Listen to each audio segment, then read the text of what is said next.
We need to be able to ask for an amazing amount of help from this community.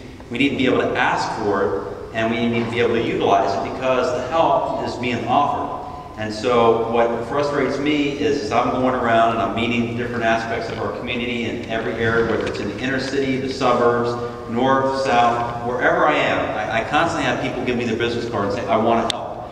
It's an amazing place that we live in when people say welcome to Charlotte, because it's not only welcome to this community, we want you to be here, we're excited that you're here, but it's welcome to this community, and this community wants to help in the important work that you're doing. And so we have to create the infrastructure to be able to accept that help. And as I look at our organizational structure right now, I don't think we're where we need to be to receive that help, and I think you articulated that so well, much better than I can. And so when I look at different areas, we've got volunteers, we've got businesses, we've got civic leaders, we've got faith-based leaders, we've got retirees, and an incredible amount of people who have skills, who have something to offer, and we're not utilizing them the way we could strategically. And there's pockets of greatness. I mean, I will tell you that there are amazing business partners at Olympic High School. They're doing that really, really well. I would suggest to you, you got to go to McClinic, or as people like to also say, McClintock Middle School. You pick, because I've been told it's, you know, I was told yesterday when I visited, it's McClinic. But the way that they have invited volunteers and some faith-based partners, extraordinary. There's pockets of this all over our school district, but it's pockets of excellence that are kind of random acts of goodness instead of a strategic deployment of resources. And so what I've been saying is I want to generate this big surge energy, but if you're going to have a three-pronged plug, you got to have the three-pronged socket to have it work. And that's where we need to do a better job. And so what I want to do is to have a facet of our organization, a department that is about family community partnerships, where we actively go out and we do two important things, and you really kind of spoke to this. We inventory our schools, and Dawn's shaking because she's heard me say this. We inventory our schools, school by school, classroom by classroom, to identify our needs. What is it that we really, really need that would make each school, each classroom immeasurably better? And then asset map our community to see what are the partnerships, what are the opportunities that would really enhance our academic programs and the services we deliver to our students, and then strategically match them. Now, what I don't want to do, and this is where I think people who volunteer get frustrated, or principals get frustrated, is where the principal gets an email, these 10 people want to help, please meet with them. This man, I can't do that to this man. There are other things I need his focus on, and I don't want to do that for hard-working teachers either. So I want somebody that does that for us, that does that first setting up in the meeting. So the first time Michael is meeting with the civic groups, or the faith-based groups, or the business partnerships, it's set up that I have a person coordinating that I have a person following up with Michael to see how it's going, I have a person following up with the business, with the faith-based partnership, with the civic organization to see how it's going. To make sure we're strategically deploying resources, because maybe we've had a group helping this school over here when they really could be better served over here. And then sometimes to say no, because sometimes some groups offer services that we kind of get guilted into taking that really don't help us. And so we need to be able to say, you know, we appreciate it. Here are some ways we could help you, but what you're offering really isn't going to help us. It's actually going to make our work harder, and invite them to go to some other organizations that might need their help. And then have all of this via technology so that people can look on our website, see where there are opportunities, get a quick response with a follow-up phone call, and so we can do that seamless transition of offers of help to service.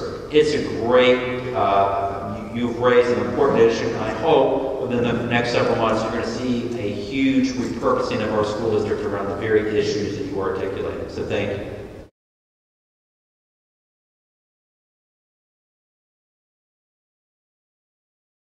I'm not aware of that, and so what I would suggest is after this meeting, Don, can you raise your hand? Don Robinson is our zone superintendent for this area. If you could get together with Don and let's work with you. Maybe we need to provide some assistance for our principal that she may be not knowing exactly what the rules and requirements are. We have a job to help with that principal to make sure that they understand what they can and can't do. You know, I have a very strong bias. I always like to make sure people learn the biases. And that is, if we hire the right people, we want to give them a lot of flexibility and autonomy to run their schools in collaboration with their teachers and support staff, and using their parents as partners. So, you know, realize sometimes within a school district we have to set some guidelines, but I like within the guidelines to have some flexibility. So I certainly don't want a principal feeling their hands are tied, but I know the 15-minute one sounded like something I wasn't aware of. So let's fix that, and then let's work with our principal to see if we can't correct that.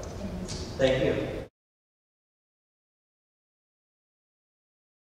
Let me tell you the conversation we're having again, and I just share my biases, and I think as a leader you should share your biases so that people know where you're coming from. And my bias about this work that we do is we're a public education system. That means we involve our public, and we certainly have to, as we make strategic goals around what we think is going to make for a better school district, and then we create strategies to have those goals happen. We kind of sometimes refer to them as big bets.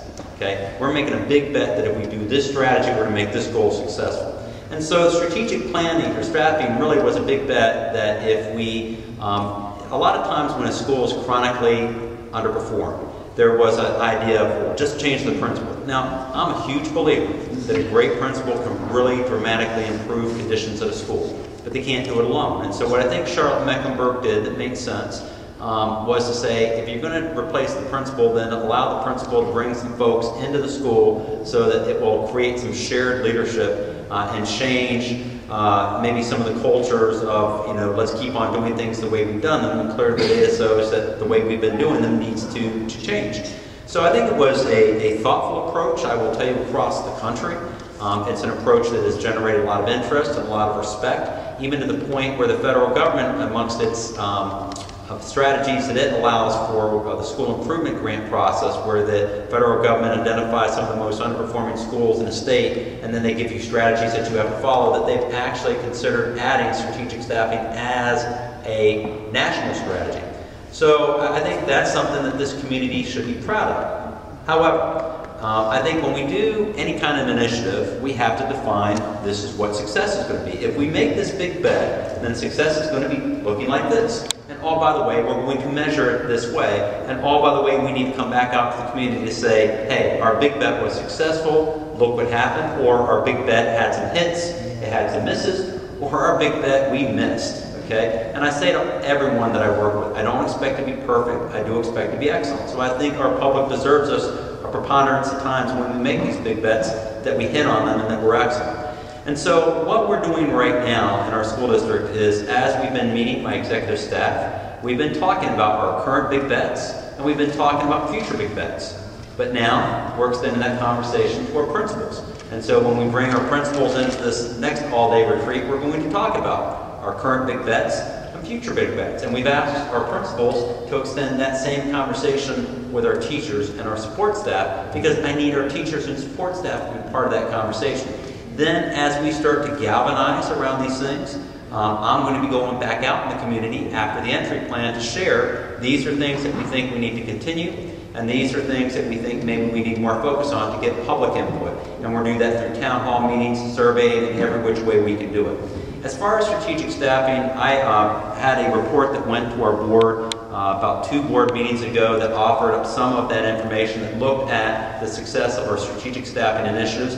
What the data kind of in reflection shows is over the first couple of years, it creates a big bump. The concern is that it doesn't fundamentally shift the culture, so that as the principal leaves, or some of the strategic staffing teachers leave, or as we fail to continue to strategically staff the school, we haven't fundamentally altered the trajectory and built a foundation that continues to get better. So that doesn't mean the strategy is bad, it just means we need to go back and look at the strategy. So we're going to actually, to our board, do a public report out over strategic staffing, answer many of the questions that you're asking, but then offer some insight in terms of if we're going to continue it, and I suspect we will continue some variation of it, what we want to do to try to make it different.